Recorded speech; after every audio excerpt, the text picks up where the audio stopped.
Honorable Director, respected guests, esteemed faculty, and dear students, Assalamu alaikum. I welcome you all to the second International Conference on Iqbal.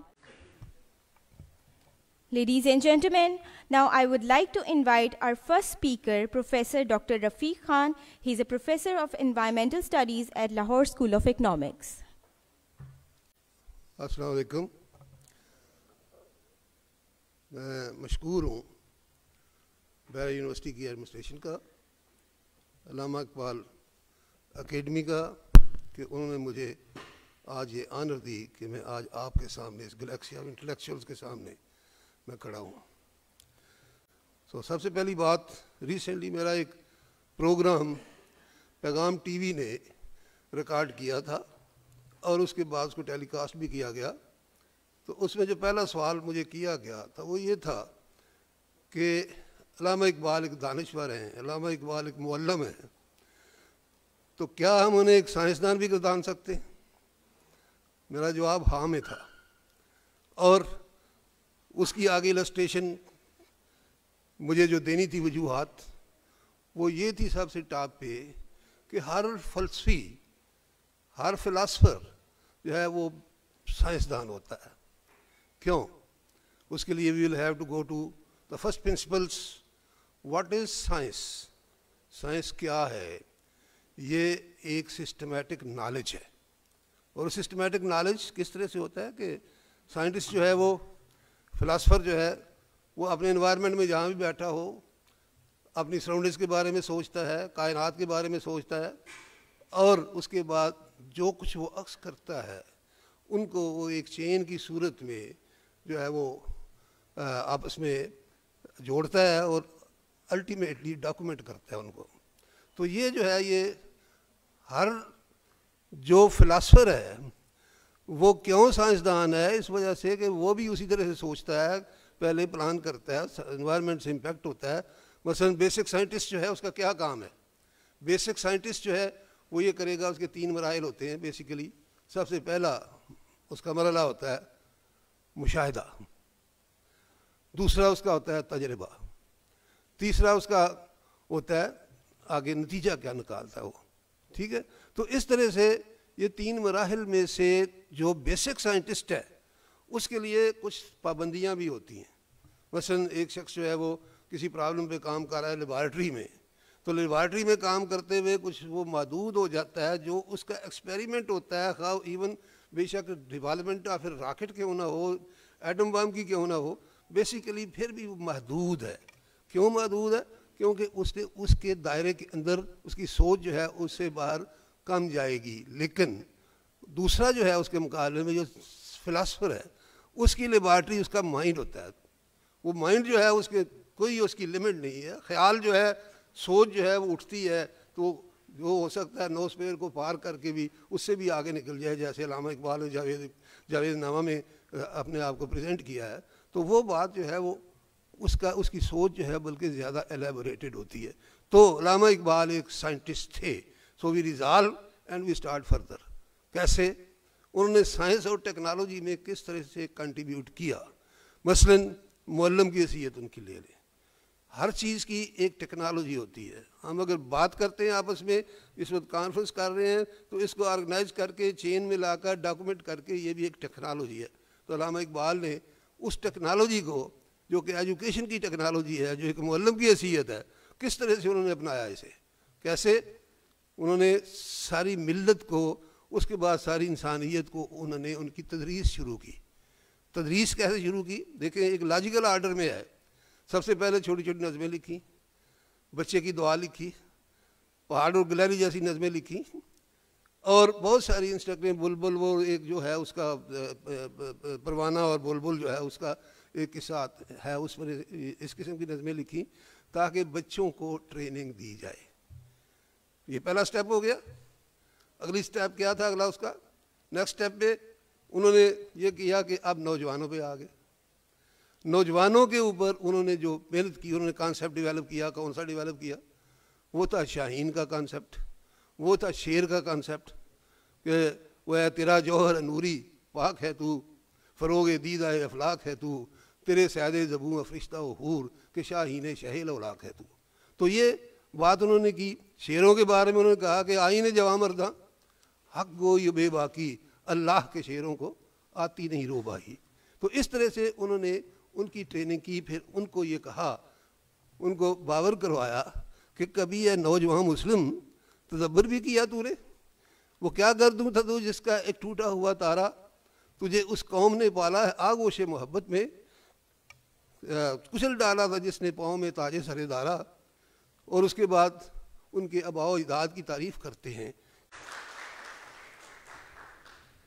Ladies and gentlemen, now I would like to invite our guest of honor, Engineer Sheikh Mufti Tauqeer. He is an international scholar and founder of Nurul Ilm Academy at United Arab Emirates. مجھے topic جو دیا گیا تھا وہ ہے اقبال کی جو perspective ہے فرام ٹیکنالوجیکل اسٹینڈ پوائنٹ. ماشاء اللہ سر نے بات کر دی, بہت تفصیلی بات کر دی ان کی, اقبال's philosophy being a social scientist and everything, سب کچھ. میرے خیال ہے ٹیکنالوجی کے اوپر ان کے پازیٹیو جو اقبال کی آئیڈیالوجی تھی وہ تو بات ہو گئی, لیکن ایک جگہ اقبال نے اسی ٹیکنالوجی کے منفی اثرات کے بارے میں بات کی ہے, تو میرے دل میں آیا کہ تھوڑا اس کے اوپر بھی ڈال دی جائے. جو انہوں نے ایک مشہور ان کی ایک نظم ہے لینن خدا کے حضور میں, انہوں نے ایک اپنے کے دل کے احساس کی ترجمانی کی ہے کہ ہے دل کے لیے موت مشینوں کی حکومت, احساس مروت کو کچل دیتے ہیں آلات. اس کے اوپر تھوڑا سا غور کرے تو سمجھ نہیں آتا کہ اقبال کے دل میں کیا چیز چل رہی تھی کہ انہوں نے یہ بات لکھی ہے. کوئی بات تو تھی ان کے دل کے اندر جو کہ انہوں نے اس چیز کی ترجمانی کی ہے. اور تھوڑا سا اگر غور کریں کہ ان کے زمانے میں وہ کون سی ٹیکنالوجی تھی جس کے بارے میں اقبال نے کہا کہ ہے دل کے لیے موت مشینوں کی حکومت. نہ تو ان کے پاسبلی ایئر کنڈیشنرز تھے, ہوں گے, آئی ڈونٹ نو, نہ ان کے زمانے میں اور بہت ساری ٹیکنالوجیکل ایڈوانسمنٹس تھیں, اور سب سے بڑھ کر یہ نہیں تھا فون. لیکن مجھے لگتا ہے کہ اقبال نے شاید اسی کے لیے لکھی تھی یہ نظم اور یہ مصرع ہے دل کے لیے موت ان مشینوں کی حکومت, احساس مروت کو کچل دیتے ہیں آلات. آج آپ دیکھیے کہ ہم سب کے بارے میں موبائل فون ہیں, سب کے گھروں میں موبائل فونز ہیں. باپ بیٹھا ہے, اولاد بیٹھی ہے, شوہر بیٹھا ہے, بیوی بیٹھی ہے, سب لوگ اپنے اپنے فونز کے اندر مگن ہیں. لیکن وہ جو بانڈنگ تھی, وہ جو انسانیت تھی, اس نے ایڈوانسمنٹ تو بہت کر لی لیکن اس نے اس بانڈنگ کو توڑ دیا ہے بالکل ہی. اس نے انسانیت کو ختم کر دیا ہے. تو بس ایک چیز رکھنا چاہیے ذہن میں کہ ہم پڑھیں. ہم ماشاءاللہ آپ لوگ بحریہ میں پڑھتے ہیں, آپ لوگ, میں ہمیشہ پہلے بھی یہاں ایک دفعہ آ چکا ہوں اور میں نے پوری ایک سیمینر بھی کیا تھا آئی تھنک سیلف مینجمنٹ کے اوپر, آج سے 1-1.5 سال 2 سال پہلے کی بات ہے غالباً. تو میں نے یہی بات کی تھی کہ آپ لوگ پڑھیں. یہی اقبال کا موٹیو بھی ہے, اقبال کی وہ جو شاہین کا پورا کانسیپٹ ہے. اقبال نے ایک شکوہ کیا تھا اللہ سے, صرف وہ بھی سمجھانے کے لیے, اور وہ ان پہ کفر کا فتویٰ لگ گیا تھا اس کے اوپر کہ یہ کیسی باتیں کر رہا ہے, یہ تو مسلمان ایک اللہ کے سامنے اس طرح کی اس ٹون میں بات نہیں کر سکتا. اور پھر انہوں نے اس کے جواب میں جواب شکوہ لکھا. اور پلیز میں چاہتا ہوں کہ اگر آپ نے نہیں پڑھا تو اس اقبال کانفرنس کی وساطت سے آپ سب لوگ جا کے کم از کم اس پوری نظم کو ایک دفعہ پڑھ لو, شکوہ بھی پڑھ لو, جواب شکوہ بھی پڑھ لو. میں جواب شکوہ سے بہت تھوڑے سے اشعار آپ کو سنانا چاہتا ہوں. شکوے میں اقبال نے ایکچولی اللہ سے شکوہ کیا تھا کہ یا اللہ ہم تو آپ کے نام لیوا ہیں, ہم تو آپ کے نام لیوا ہیں, لیکن ہم دنیا میں جو پستی, جو ذلت, جو رسوائی ہم کو ملی ہیں وہ تو کسی آپ کے نام لیوا کو نہیں ملنا چاہیے تھی. ہم نے تو جا کے جنگیں لڑی آپ کے لیے, اپنی جانیں قربان کی, ہم نے سب کچھ کیا, لیکن آج مسلمان جو ہے اتنی پستی اور ذلت کے اندر ہیں, تو یہ کیا ہوا؟ تو اس کے جواب میں اللہ تعالیٰ کی طرف سے گویا جواب دے رہے ہیں اقبال. اور میں چاہتا ہوں کہ پلیز سب لوگ اپنے دل کے کانوں سے سنیں, سب لوگ اپنے دل کے کانوں سے سنیں. اللہ تعالیٰ کی طرف سے جواب دیتے ہوئے گویا اقبال کہہ رہے ہیں کہ کس قدر تم پہ گرا صبح کی بیداری ہے، ہم سے کب پیار ہے، ہاں نیند تمہیں پیاری ہے۔ فجر پہ اٹھنا کتنا مشکل ہے بچوں، ہے نا۔ من صلی صلاۃ الصبح فہو فی ذمۃ اللہ، نبی کریم علیہ الصلوۃ والسلام نے فرمایا جو صبح کی نماز فجر کی پڑھتا ہے وہ اللہ کی ذمہ داری میں آ جاتا ہے، اس کے بعد اللہ تعالیٰ اس کے سارے دن کے کام سمیٹتے ہیں۔ کس قدر تم پہ گرا صبح کی بیداری ہے، ہم سے کب پیار ہے، ہاں نیند تمہیں پیاری ہے۔ طبع آزاد پہ قید رمضاں بھاری ہے، تم ہی کہہ دو یہی آئین وفاداری ہے، یہ اللہ سے وفاداری ہے۔ آخر میں کہتے ہیں صفحہ دہر سے باطل کو مٹایا کس نے، نوع انسانی کو غلامی سے چھڑایا کس نے، تھے تو وہ آبا تمہارے ہی مگر تم کیا ہو، ہاتھ پر ہاتھ دھرے منتظر فردا ہو۔ تو یہ ہے اقبال کا شاہین، یہ ہے اقبال کا فلسفہ، یہ ہے اقبال کی آئیڈیالوجی۔ بچوں پڑھو، دل لگا کے پڑھو، اس ملک کو آپ کی ضرورت ہے، اس ملک کو آپ کی ضرورت ہے۔ اس عقل کے ساتھ اس دل کا استعمال، اس دل کے اندر اللہ اور اللہ کے رسول صلی اللہ علیہ وسلم کی محبت پیدا کرو، اور انشاءاللہ تعالی دیکھو یہ جہاں چیز ہے کیا، لوح و قلم تیرے ہیں۔ وآخر دعوانا ان الحمدللہ رب العالمین۔ Ladies and gentlemen, now I would like to invite our next guest of honor, Mr. Mohammad Hasnain. He is the youngest radio broadcaster and motivational speaker. تو سب سے پہلے تو میں آپ سب کے سامنے بات کرتے ہوئے بہت میں خوش ہوں کہ میں آپ سب کے سامنے بات کر رہا ہوں، آپ جیسے بڑے بڑے شخصیات کے سامنے، اور ساتھ ہی ساتھ میں بحریہ یونیورسٹی کا بہت شکریہ ادا کرتا ہوں کہ انہوں نے مجھے موقع دیا کہ میں آپ سب جیسے بڑی شخصیات کے سامنے بات کر سکوں، اور ان کے مینجمنٹ کا بھی۔ اور اب میں آپ کو ایک بڑی اہم بات بتاتا ہوں۔ وہ اہم بات یہ ہے کہ اگر آج ہم لوگ یہاں پر بیٹھے ہیں، اگر آج ہم لوگ یہاں پر آرام سے بیٹھے ہیں، تو یہ جو پاکستان ہے یہ ہے ایک رزلٹ آف فلسفہ خودی۔ فلسفہ خودی، واٹ از ایکچولی فلسفہ خودی؟ ہم لوگوں نے یہ تو سن لیا کہ فلسفہ خودی اس کے نہیں ہے عبادت کے لائق کوئی سوائے اللہ کے، تو ہم لوگ کس طرح فلسفہ خودی کو اپنی لائف میں امپلیمنٹ کریں؟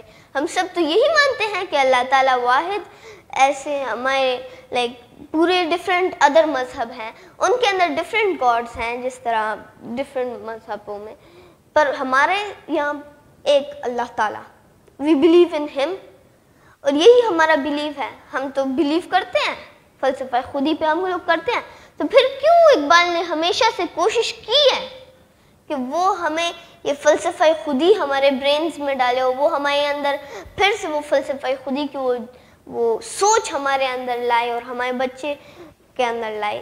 کیوں؟ کیونکہ فلسفہ خودی وہ چیز ہے جس کے اندر آپ صرف اور صرف اللہ تعالیٰ کے اوپر بلیو رکھتے ہیں۔ کیسے یوسف ایک کنویں کے اندر گر گیا، تو کیا آپ کو یقین ہے کہ کوئی وہاں سے نکل جائے گا؟ اور پھر کیسے اس کے لیے بند دروازوں کے بند تالے کھل جاتے ہیں؟ تو یہ ہے فلسفہ خودی۔ جو سوچ وہیں پر پاکستان کے اندر، یہ پاکستان فلسفہ خودی کا ایک رزلٹ ہے، اور یہ رزلٹ جب آیا ہمارے سامنے تو ہم لوگ بڑے خوش تھے کہ ہم لوگوں کو ایک اپنا ملک ملا۔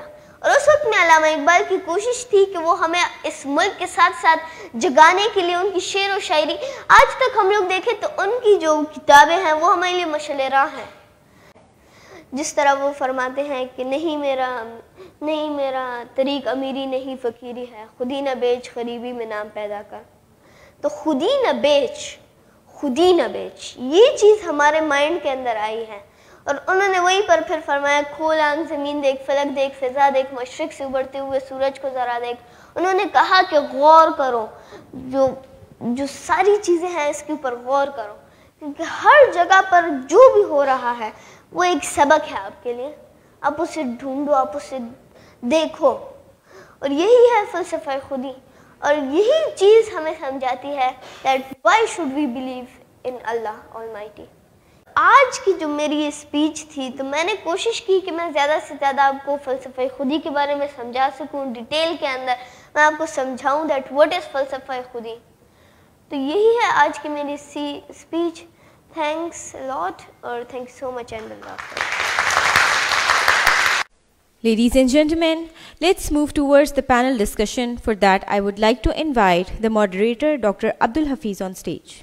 پرواز ہے دونوں کی اسی ایک جہاں میں، کرگس کا جہاں اور شاہین کا جہاں اور، سائنس اور ٹیکنالوجی کے دور میں اقبال کا شاہین، یہ ٹاپک ہے جس کے اوپر آج ہمارے پینلسٹ اپنے خیالات کا اظہار کریں گے. بسم اللہ الرحمن الرحیم. اقبال کے شاہین کو، اقبال کی پوری تعلیمات مطلب قرآن سے ماخوذ ہے. اقبال کے شاہین قرآن کے شاہین سے مختلف نہیں ہو سکتا، نہ ہی ہے. عرض یہ ہے کہ شاہین بننے کے لیے علم پہ سوار ہونا بہت ضروری ہے. شاہین کی جتنی خصوصیات بہت حسنین بیٹے نے بھی گنوائیں، ڈاکٹر صاحب نے بھی گنوائیں، اور میرا خیال آپ میں سے کافی سارے لوگوں کو ازبر بھی ہوں گی، تو وہ اپنی جگہ مقدم ہے، ساری کچھ ہے، لیکن یہ ساری چیزیں علم پہ منتج ہوتی ہیں. تو سائنس اینڈ ٹیکنالوجی علم کی مطلب دنیا ہے، اور جو اس میں سوار ہوتا ہے وہی دنیا پہ رول کرتا ہے. جب تک مسلمان اس میں نمبر 1 تھے، آپ نے بڑے بڑے کام کیے. اقبال نے خود 21 کتابیں پڑھی ہیں سائنس اینڈ ٹیکنالوجی پہ. تھینک یو ڈاکٹر رفیع صاحب، اور شکریہ. دیکھیں اقبال، میرا خیال یہ ہے کہ اقبال کو ہم نے فلاسفی کا نا ایک باغیچہ اطفال بنا رکھا ہے کہ ہم شغل میں انجوائے کرنے کے لیے شعر و شاعری ٹھیک ٹھاک پڑھتے ہیں، کانفرنس میں، مسجدوں میں، ہر جگہ پہ. لیکن وہ جو ابھی ڈاکٹر صاحب نے بھی کہا کہ وہ جو عشق والی بات ہے، وہ جو دل والی بات ہے، جو روح والی بات ہے، وہ ہماری سوسائٹی میں کوئی جاگزیں ہوئی نہیں. سوسائٹی نے اقبال کا وہ پیغام جذب کیا ہی نہیں. میں ایک چھوٹی سی آپ کو مثال دوں کہ 1956 میں چوئن لائی آئے پاکستان.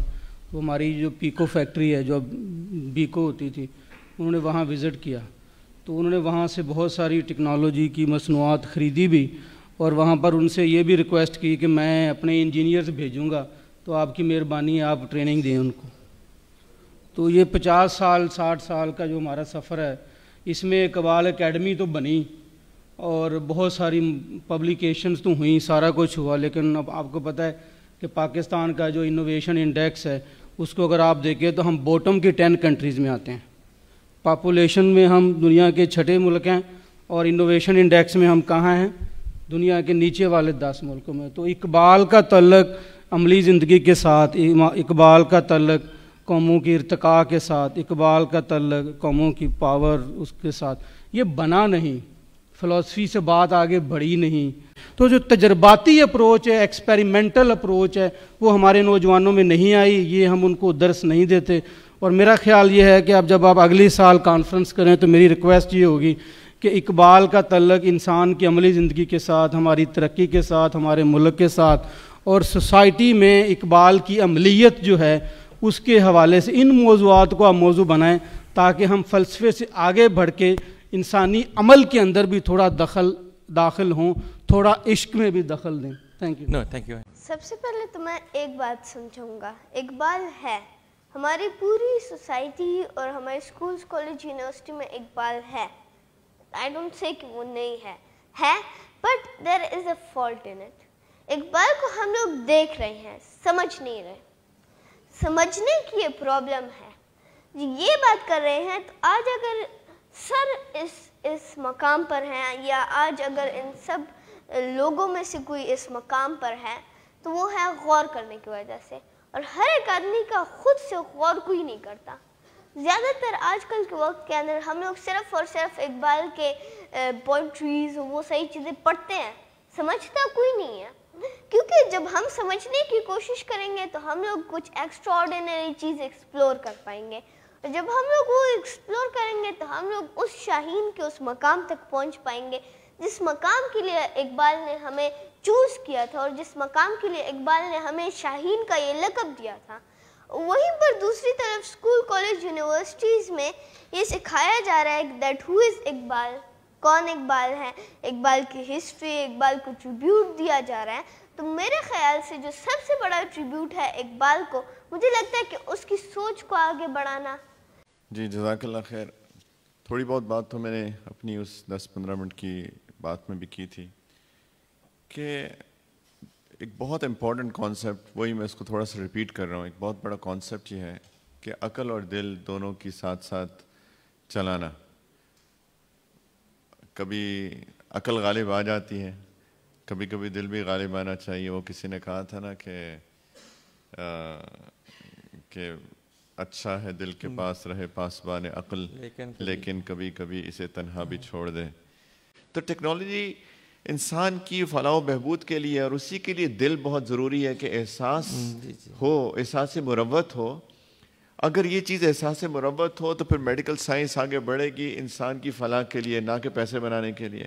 یہ ہمارے بچے سارے کے سارے جو بھی اپنی ڈگریز لے رہے ہیں، میں ان کو پہلے بھی بار بار کہتا رہا ہوں کہ یہ اپنی ڈگریز کو انسانیت کی فلاح و بہبود کے لیے استعمال کریں، نہ صرف کہ ایک پیس آف پیپر کے لیے. Ladies and gentlemen, now I would like to invite our chief guest, Professor Dr. Basira Ambreen, Director Iqbal Academy Lahore, for her kind words. بسم اللہ الرحمن الرحیم. سب سے پہلے تو میں گفتگو کا آغاز چاہوں گی ننھے حسنین سے کرنا، اور مجھے ان کی باتیں سنتے ہوئے علامہ اقبال کے وہ اشعار یاد آ گئے جس میں ایک بوڑھا عقاب ننھے عقاب سے مخاطب ہے. بچہ شاہی سے کہتا تھا عقاب سال خرد، اے تیرے شاہپر پہ آساں رفت چرخ بریں. ہے شباب اپنے لہو کی آگ میں جلنے کا نام، سخت کوشی سے ہے تلخ زندگانی انگبیں. انگبیں کہتے ہیں شہد کو.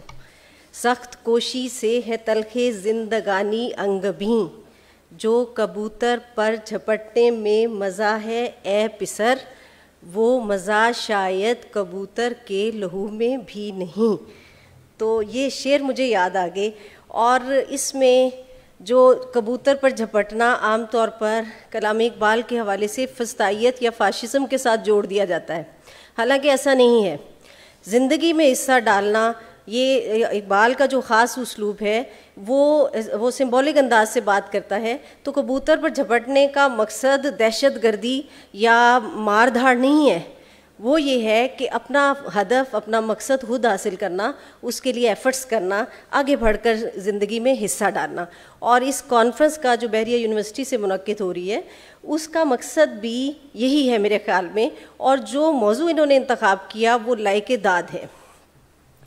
بحریہ یونیورسٹی کی یہ دوسری انٹرنیشنل کانفرنس ہے، اور پہلی بار بھی بڑے عمدہ موضوعات، فکری موضوعات تھے اور کثرت سے تھے، ویرائٹی تھی کافی زیادہ. اس دفعہ بھی آپ دیکھیں تو اقبال کی ہمہ جہت حکمت، یا اقبال کی جو ملٹی ڈائمینشنل ان کا انٹیوشن ہے، ان کی فکر ہے، ان کے افکار ہیں، اس کے حوالے سے انہوں نے 3 زاویوں کو لیا. سماجی، سائنسی اور تکنیکی حوالے سے اقبال کیسے مسلم نشأت ثانیہ میں کردار ادا کر سکتے ہیں. تو یہ بات تو مسلمہ ہے کہ دینی اور سیاسی حوالے سے مسلم امت کی نشأت ثانیہ کے ضمن میں متعدد حوالوں سے بات کی جاتی ہے، اور دوسری کوئی رائے نہیں کہ دینی اور سیاسی حوالے سے کلام اقبال یا اقبال کی حکمت کس طرح مسلم نشأت ثانیہ کر سکتی ہے. لیکن یہ وہ پہلو جس کو بحریہ یونیورسٹی نے موضوع بنایا ہے، اس کی ہمیں آج کل اس سے بھی زیادہ ضرورت محسوس ہوتی ہے جب ہم دیکھتے ہیں کہ ہم سماجی حوالے سے پیچھے ہیں، جب ہم دیکھتے ہیں کہ ہم تکنیکی حوالے سے پیچھے ہیں. ہم تکنیکی مصنوعات استعمال تو کرتے ہیں لیکن حظ اٹھانے کے لیے، ہم ان کے مجد نہیں ہیں. اسی طرح ہم یہ دیکھتے ہیں کہ سائنسی حوالے سے ہم سائنسی ایجادات کر تو نہیں رہے لیکن ان سے مستفید ہو رہے ہیں. تو وہ ملت اسلامیہ یا مسلم ملت بالخصوص پاکستان کے حوالے سے اگر بات کریں تو ہم کہاں پر سٹینڈ کر رہے ہیں، یہ اس وقت کا ایک اہم سوال ہے جسے بحریہ یونیورسٹی نے چھیڑا ہے. میں جناب وائس چانسلر کو اس حوالے سے مبارکباد پیش کرتی ہوں. اقبال کے کلام کی طرف آئیں تو یہاں سپیچز کی طرف میں بعد میں جاتی ہوں. پہلے تھوڑی سی بات میں کرنا چاہوں گی کہ کلام اقبال کس طرح سماجی، سائنسی اور تکنیکی حوالے سے ہمیں متاثر کرتا ہے، اور کیوں یہ سوال پیدا ہوتا ہے کہ اقبال تو یہ کہتے تھے کہ ہے دل کے لیے موت مشینوں کی حکومت، احساس مروت کو کچل دیتے ہیں حالات. ایسے لگتا ہے کہ اقبال سائنس دشمن ہے، ایسے لگتا ہے کہ اقبال چاہتے ہیں کہ ترقی جو ہے وہ انسان کو سائنسی ترقی خاص طور پر علمیات کی ترقی انسان کو پیچھے لے جاتی ہے، ایسا نہیں ہے۔ اقبال ایک اپنی نیچر کے اعتبار سے نہایت ٹیکنیکل ذہن خود بھی رکھتے تھے۔ ان کے جتنی فکریات ہیں، خواہ وہ خودی اور بے خودی کے فلسافیکل اسپیکٹس کے حوالے سے ہو یا عقل اور عشق کے تصورات کے ضمن میں ہو، انہوں نے اپنے فلسفے کو نہایت ایک ارتقائی انداز سے بیان کیا ہے اور سائنسی انداز سے بیان کیا ہے۔ ان کے فلسفے بذات خود سائنسی انداز سے پیش ہوئے ہیں۔ تو اس میں ہم دیکھتے ہیں کہ اقبال اپنی فکر کو واضح کرنے کے لیے سب سے پہلے تو دعوت فکر دیتے ہیں کہ کائنات کو سوچو، سمجھو، اس پر غور کرو۔ کیا کائنات پر سوچنا، سمجھنا اور اس پر غور کرنے کی دعوت دینا قرآن پاک ہی میں مذکور؟ آپ دیکھتے ہیں کہ سب سے پہلا ہدف قرآن کا یہی ہے کہ تم غور کیوں نہیں کرتے، تدبر کیوں نہیں کرتے، تفحص کیوں نہیں کرتے، فہم کیوں نہیں کرتے؟ تو دعوت فہم قرآن پاک دیتا ہے۔ اقبال شاعر قرآن ہے، اور بعض حوالوں سے اس طرح کہا گیا کہ اقبال شاعروں کا قرآن ہے۔ تو اقبال نے تو قرآنی فکر کو پیش کیا، اور اس میں وہ جمود ان کے ہاں کسی صورت نہیں ہو سکتا۔ چنانچہ وہ متعدد مقامات پر ایسی باتیں کر گئے ہیں کہ ستاروں سے آگے جہاں اور بھی ہیں، ابھی عشق امتحان اور بھی ہیں۔ اب عشق امتحان سائنسی ترقی ہے، ٹیکنالوجی کی ترقی ہے، علم کی ترقی ہے، اور ضرورت اس بات کی ہے کہ وہ انسانیت کے کام آئے۔ سماجی حوالہ اس کا بہت زیادہ اہم ہے کہ وہ انسانیت کو کیا دے رہی ہے، کیا وہ انسانیت سوز ہے یا وہ انسانیت کش ہے یا انسانیت کی فلاح کے لیے استعمال ہو رہی ہے۔ تو اس پہلو کو بعض اوقات نظر انداز کر دیا جاتا ہے۔ اسی طرح اقبال یہ کہتے ہیں کہ بچے نے بھی یہ شعر پڑھا، کھول آنکھ زمیں دیکھ، فلک دیکھ، فضا دیکھ، مشرق سے ابھرتے ہوئے سورج کو ذرا دیکھ۔ تو یہ محض رومانوی شعر نہیں ہے کہ اٹھو اور صبح اٹھ کر مشرق سے ابھرتے ہوئے سورج کو دیکھو، دیکھو کتنا پیارا نظارہ ہے۔ اقبال پرانے شاعر نہیں ہیں، اقبال روایتی شاعر نہیں ہیں۔ مشرق سے ابھرتے ہوئے سورج کو دیکھنا گویا فطرت اور کائنات کے امکانات کو دریافت کرنا ہے۔ ہیں تیرے تصرف میں یہ بادل، یہ گھٹائیں، یہ گنبد افلاک، یہ خاموش فضائیں، یہ کوہ، یہ صحرا، یہ سمندر، یہ ہوائیں، تھیں پیش نظر کل تو فرشتوں کی ادائیں، آئینہ ایام میں آج اپنی خودی دیکھ۔ تو آئینہ ایام میں اپنی خودی دیکھنا کیا ہے؟ سیلف ایویلیویشن، یا آج تو کہاں کھڑا ہے بے حیثیت فرد اور بے حیثیت ملت، تیرا کیا مقام ہے؟ اقبال دعوت تدبر اور تفحص دیتے ہیں، جو کہ کسی بھی سائنسی یا علمی یا ٹیکنالوجی کی ترقی کی بنیاد ہے۔ مشاہدہ بنیاد ہے، تجربے کی، اور تجربہ جو ہے وہ ترقی کی ضمانت ہے۔ اس میں کوئی دوسری رائے ہو نہیں سکتی۔ اقبال نے سماجی حوالے سے بھی تحریریں لکھی۔ نثری ضمن میں ہم دیکھتے ہیں کہ ان کا مضمون قومی زندگی بہت اہم ہے۔ اس میں قومی زندگی کے سماجی پہلوؤں کو چھیڑا گیا ہے، اور یہ بتایا گیا ہے کہ سماجی حوالے سے کس طرح امتیں، قومیں مضبوط ہوتی ہیں، افراد کس طرح استحکام حاصل کرتے ہیں۔ اور اسی مضمون میں وہ عورت کی ترقی کے حوالے سے بھی بات کرتے ہیں، جو کہ شاعری میں ذرا اور انداز سے ہے، لیکن عملی زندگی میں عورت کا کیا کردار ہے وہ ہمیں علامہ کی نثر میں دکھائی دیتا ہے۔ اور پھر ہم آگے بڑھیں اگر اس حوالے سے، تو وہ جس میں کہتے ہیں کہ احساس مروت کو کچل دیتے ہیں حالات، تو اس میں اقبال ہی کی ٹرمز کا ہمیں سہارا لینا پڑے گا، اقبال کی اصطلاحوں کا سہارا لینا پڑے گا۔ اور وہ دو اصطلاحیں ہیں، دانش نورانی اور دانش برہانی۔ اقبال عقل دشمن نہیں ہے۔ اقبال نے عقل کی توضیح کی کہ عقل دانش نورانی کیا ہے اور دانش برہانی کیا ہے۔ ایک دانش نورانی، ایک دانش برہانی ہے۔ دانش برہانی حیرت کی فراوانی۔ تو حیرت کی دنیاؤں میں انسان جب قدم رکھتا ہے تو ایجادات سامنے آتی ہیں۔ انہی کو اقبال نے واضح کیا عقل خود بین اور عقل خدا بین سے۔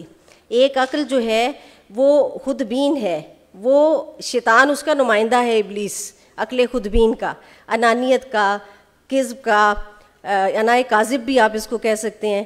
لیکن عقل خدا بین جو کہ خدا کا راستہ دکھاتی ہے، جو کہ روحانیت کا راستہ دکھاتی ہے، وہ ڈیفرنٹ ہے۔ اقبال نے فارسی میں کہا کہ عقل خود بین دگرو، عقل خدا بین دگر است، بال بلبل دگرو، بازوئے شاہین دگر است۔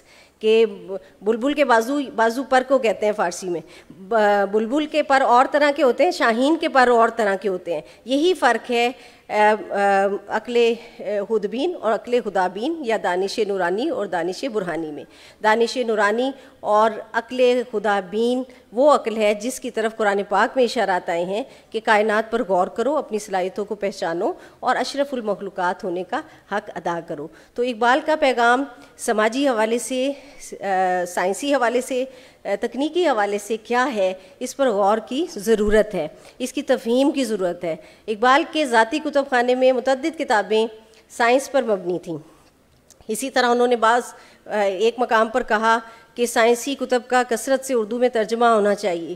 ہمارے لوگوں کو معلوم ہونا چاہیے کہ سائنسی اکتشافات کیا تھے, کس کس حوالے سے سائنسی ایجادات سامنے آئیں. تو اسی طرح اقبال کے اگر کلام کو دیکھیں تو اس میں علم حیاتیات کی متعدد صورتیں نظر آتی ہیں. محققین نے اس حوالے سے کام کیے ہیں کہ اقبال کا کلام علم حیاتیات کی شعروں سے علم حیاتیات نمودار ہو رہا ہے. اسی طرح پتہ چلتا ہے کہ علم ریاضیات کی بعض حوالے کلام اقبال سے مترشح ہیں. یا پھر ہم فلسفے کے حوالے سے دیکھتے ہیں کہ اقبال بہت سی ایسی باتیں کرتے ہیں جو کہ زندگی کے ساتھ منسلک ہیں, جن کا انسلاک زندگی کے ساتھ ہوتا ہے. ان اشارات کے ساتھ میں مختصر جو میں نے اشارے کرنے تھے تو پروگرام کی طرف آئیں. تو آج کا پروگرام نہایت عمدہ انداز سے ترتیب دیا گیا اور جناب ڈاکٹر رفیق خان صاحب نے اپنے ذاتی زندگی کے احوال آپ کے ساتھ شیئر کرتے ہوئے ترغیب دلانے, ان کا مقصد اپنی تشہیر نہیں تھا, ان کا مقصد آپ کو ترغیب دلانا تھا کہ آپ بھی اس طرف آئیں. بچوں سے وہ مخاطب تھے اس سلسلے میں کہ ذات یا سیلف ایویلیوشن کیا ہوتی ہے, انسان کی نمود, اپنی شخصیت کی نمود وہ کیسے کر سکتا ہے, کیسے وہ اپنی صلاحیتوں کو پروان دے سکتا ہے. تو ہر ایک کو کسی مرشد کی, کسی رہبر کی تلاش ہوتی ہے. کہنا وہ یہی چاہ رہے تھے کہ آپ کلام اقبال کو اپنا مرشد بنائیں, اپنا رہنما بنائیں گے تو کیونکہ وہ مخاطب ہی ان کے نوجوان ہیں, لہٰذا آپ کو زیادہ مزہ آئے گا, آپ اس لطف کو اٹھا سکیں گے. جو زیادہ عمر کے ہیں وہ اس سے لطف اندوز اتنا نہیں ہوں گے, وہ واہ کریں گے اور اس کے بعد اپنی جسمانی مجبوریوں کی وجہ سے آہ کہنے پہ مجبور ہوں گے, ٹھیک ہے نا. تو وہ تو نوجوان اسپرٹ حاصل کرے گا اور وہ کہے گا کہ واقعی سخت کوشی سے ہے تلخ زندگانی انگ بھی. نوجوان یہ بڑی اصولت سے کہے گا اور اس پر کاربند بھی ہوگا. اس کے بعد مفتی توقیر صاحب نے دل کی دنیا کی طرف سے آپ کو متعارف کرایا, اور یہ کہ احساس سے, جذبے سے, قرآن کے مطالعے سے اور اپنی زبان سے, اپنی جڑوں سے, اپنی روٹ سے دور ہونا جو ہے وہ مجبوری اور محکومی کے سوا کچھ نہیں ہوتا. تو مفتی صاحب نے بہت اچھی اس میں اپنا اظہار خیال کیا. حسنین کی تعریف تو سبھی کر رہے ہیں اور ماشاءاللہ یہ بچہ شاہین ان تمام شاہینوں کا نمائندہ رہا جو کہ اس وقت یہاں موجود ہیں اور جو اس وقت موجود نہیں بھی ہیں. تو میں حسنین کو مبارکباد دیتی ہوں اور میری دعا ہے کہ یہ زندگی کے میدان میں بہت آگے بڑھیں. شاہین ہی کے حوالے سے بحریہ یونیورسٹی نے جو سیشن گفتگو کا قائم کیا اس میں متنوع سوالات اٹھائے گئے اور بڑے خوبصورتی سے یہاں حتی الامکان وقت کی قلت کے باعث جتنا جواب ہو سکتا تھا شرکاء نے دیا اور شاہین کے تصور کو نمایاں کرنے کی کوشش کی. اور آپ کو معلوم ہے کہ شاہین کے حوالے سے علامہ صاحب نے اس کی جو صفات گنوائی ہیں وہ ایسی صفات ہیں جو کسی بھی قوم کے فرد میں پیدا ہو جائیں تو ملت خود بخود اوپر چلی جاتی ہے. بلند نگاہی پیدا ہو جائے, غیرت فقر پیدا ہو جائے, خلوت گزینی پیدا ہو جائے. خلوت گزین ہونا بھی علم کی طرف لے جاتا ہے انسان کو, تنہائی علم اور تجسس کی طرف لے جاتی ہے. وہی بھی دیکھیں تنہائی میں نازل ہوئی تو یہ تنہائی تنہا پسند ہے وہ. اسی طرح بلند مقام ہونا, کسی کے ہاتھ کا مارا ہوا نہ کھانا, دوسروں کے نوٹس پڑھ کے اپنے نوٹس نہ بنانا, ٹھیک ہے نا. تو طالب علموں کے لیے یہ کہ اپنی محنت کرنا, اپنی محنت اپنے زور بازو پر چلنے کا دوسرا نام شاہین ہے. اور جب یہ صفات پیدا ہوتی ہیں تو اعلیٰ خصوصیات کے لیے انسان, اعلیٰ مقاصد کے لیے انسان کوشش کرتا ہے جسے اقبال نے عشق کا نام دیا ہے اور اس کی کوئی انتہا ہی نہیں ہے. ستاروں سے آگے جہاں اور بھی ہیں, ابھی عشق کے امتحان اور بھی ہیں. میں آپ سب کو ایک مرتبہ پھر مبارکباد پیش کرتی ہوں اور ضمنی طور پر میں ذکر کرنا چاہوں گی خودی کا سر نہاں لا الہ الا اللہ. جن طالب علم نے پڑھا اس کی میں تعریف کرتی ہوں اور میں گزارش بھی کرتی ہوں کہ وہ اقبال اکیڈمی بھی تشریف لائیں تو ہم انشاءاللہ ان سے مستفید ہوں گے. ایک دو جملوں میں اقبال اکیڈمی سے متعارف آپ کو کرانا چاہوں گی. اقبال اکیڈمی پاکستان مطلب بعض اوقات ایسا ہوتا ہے کہ کچھ لوگ سوچ رہے ہوتے ہیں کہ یہ کہاں ہے, کیونکہ بدقسمتی سے اقبال اکیڈمی کا بورڈ کہیں آویزہ نہیں ہے, پتہ نہیں چلتا اقبال اکیڈمی کہاں ہے. تو جلد انشاءاللہ یہ کام بھی ہو جائے گا.